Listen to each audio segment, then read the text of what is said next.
Alors voilà, chez moi, le rendu c'est terminé finalement. Donc le fichier est bien sur le disque dur, fichier PNG, c'est ce que j'avais demandé.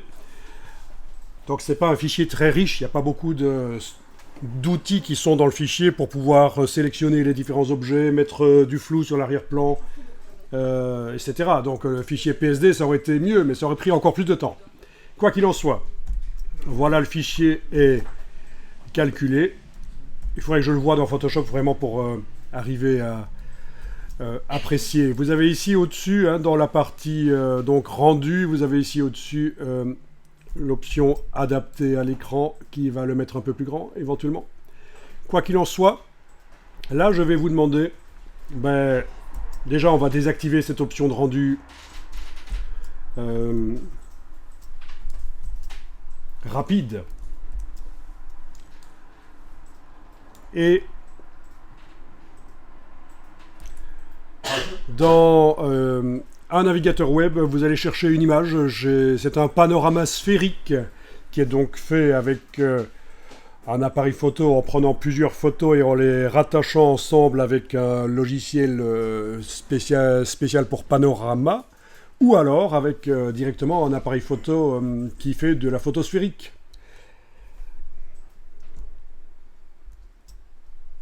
Donc vous tapez exactement ça, je vous ai évidemment raccourci l'URL pour que vous arriviez à trouver. Vous téléchargez l'image qui va apparaître et on va faire un petit test. Vous vous souvenez que dans la sphère, il y a un reflet, ça ressemble à des garages, on ne sait pas trop à quoi ça ressemble. Mais on va voir ce que ça donne si on met un panorama de montagne à la place de ces garages. En tant qu'environnement de notre scène. Donc ici j'ai tapé le nom d'une marque qui fait des appareils. Il y en a d'autres qui font ça bien sûr, notamment GoPro, je pense doit avoir ça aussi, et d'autres marques. Mais donc ce sont des appareils qui permettent, vous avez certainement déjà vu ça, de filmer, même en vidéo. Il y a de la vidéo sphérique, vous avez sans doute vu ça sur YouTube. Quand on tourne son smartphone, on voit une partie différente de la vidéo. Donc c'est de la vidéo sphérique ou de la photo sphérique. Donc de chaque côté, il y a un objectif fisheye. Voilà. Donc voilà comment la photo en question ici a pu être faite.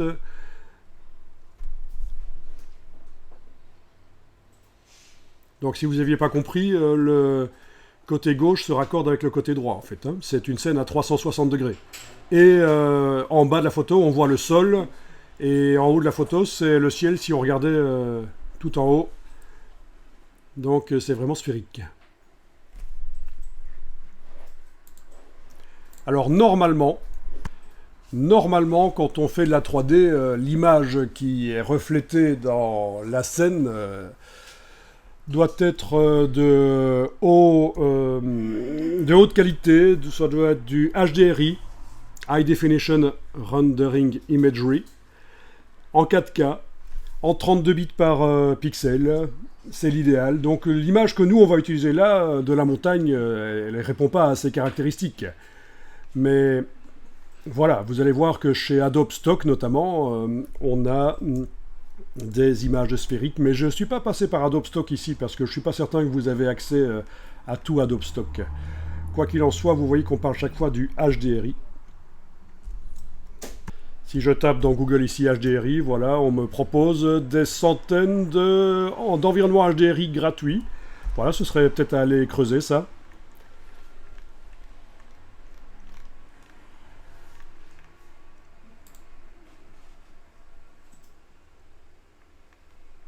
Les images HDR. Une image à 360 degrés enroulée autour d'une image ou même d'un modèle 3D à des fins d'éclairage ou d'arrière-plan. Imagerie à grande gamme dynamique, voilà la version française.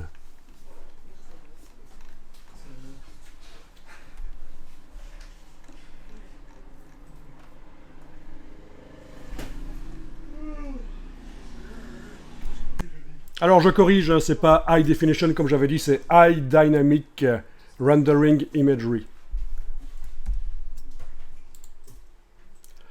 Tiens, il y a aussi High Dynamic Range Rendering ici. Oui, c'est le principe qui utilise ces images-là. Ok. Quoi qu'il en soit,